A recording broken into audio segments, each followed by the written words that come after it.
মাত্র 15 মিনিট সময় হাতে নিয়ে তৈরি করুন রেস্টুরেন্টের থেকেও বেশি মজার পারফেক্ট থাই স্যুপ।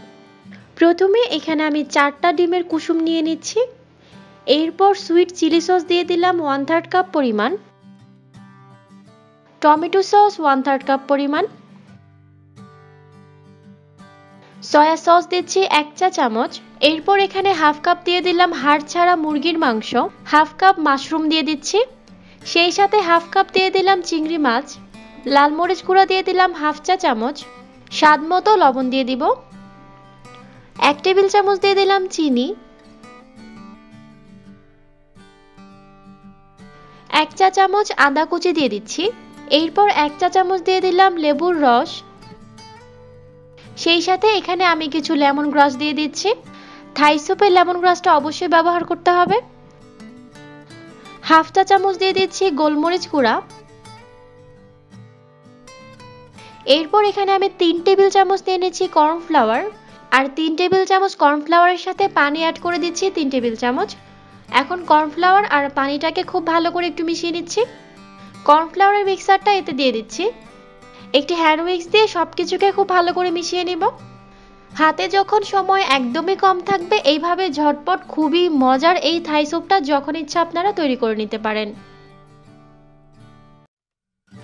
সবকিছু খুব ভালো করে মিশানো হয়ে গেলে এরপর এখানে আমি 6 কাপ পরিমাণ দিয়ে দিচ্ছি নরমাল পানি।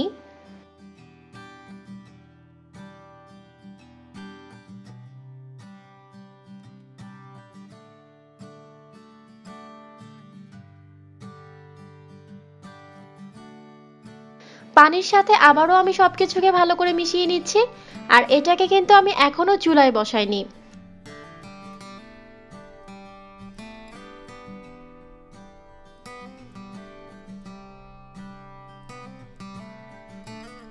এইভাবে একবারে সবকিছু মিশিয়ে নিয়ে এরপর এটাকে আমি চুলায় বসিয়ে দিব।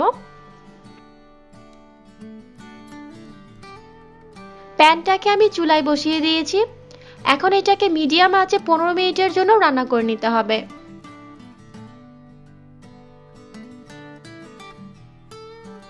আর স্যুপটাকে কিন্তু একটু পরপর এইভাবে অনবরত নেড়ে দিতে হবে।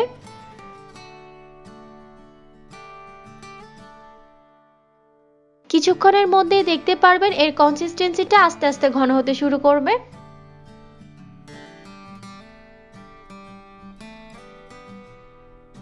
এইভাবে 15 মিনিটের মতো এটাকে রান্না করে নিতে হবে।